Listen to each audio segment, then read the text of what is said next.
If you have a camera, if you know how to use it, and you want a career involving it in the future, you should be using it to make money now. And the best way to get started is by freelancing. Freelancing will help you learn how to work with others, it will force you to get outside your comfort zone, and most importantly, it will help you get much better, much faster. I learned and refined my skills in photography, videography, and business so much faster when I just actually started doing it and helping other people. Sitting in a classroom, taking a course, or mindlessly scrolling the internet is only going to get you so far. The only difference between you and the people who charge $10,000 for a photo shoot or a video are that they've done it more. So here's a quick guide on how you can make your first $1,000 with photography or videography. This is what I did, and I believe it's a method that anybody can use. Step 1 is consolidate and collect your work, otherwise known as building your portfolio. This is something that I think a lot of people get wrong right out of the gate, and it's something I definitely did wrong right out of the gate, and it's still something that I need to work on. Your portfolio can be anything like a formal website, but it can even be something as simple as an Instagram page. What matters, though, is what your portfolio is made up of. You have to remember that video and photo services are essentially just marketing services. You're a marketer now, so you have to learn how to market yourself. You need to practice what you preach.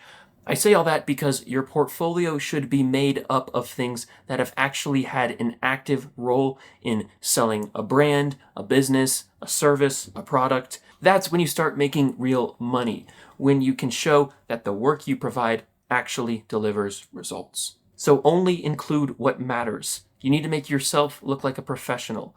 Don't include the video you edited of your trip to Mexico. And if you don't have any work like this to show off, or if you don't even have any work at all, that's okay, you will eventually. But it does mean that you're probably going to have to do some either very low priced work or even free work. I started doing free work for people, but this is what actually led to me landing my first $1,000 a month retainer client. So this leads to step 2, which is determining who you're going to work with. If you're just starting out, that means you're probably going to want to reach out to family, friends, or even friends of friends. These are people who already know, like, and trust you to a degree, so it's going to be easier to land some work with them. But who specifically? Well, anyone with a business or works for a business that needs new marketing or social media marketing, which is what I recommend you at least start out with. Marketing with social media is kind of the way that everybody markets these days, especially smaller businesses who don't have big budgets for ads and stuff like that. So your best bet is going to be reaching out to people who are already doing social media, people who already understand the value of it. Because when you come up to these people and say, you'll take care of part of it or even all of it, that's going to be a very convincing thing for them. If you can say that you're going to make their life easier by handling the filming, the editing, the distribution of all of that for them. Bonus points if there's somebody who already sells online or has a digital product. Your services are going to be especially valuable to people like this. Step 3 is do some research. Once you have a list of people you could potentially reach out with, look into their business. Find out who they serve. Find out what they do. Find other businesses like them that are leaders in the space or at least have a really good social media marketing strategy. This is crucial because if you understand them, the people they serve, and the problems they might have, your chances of working with them will skyrocket. Step 4 is optional, but it can really sweeten the deal.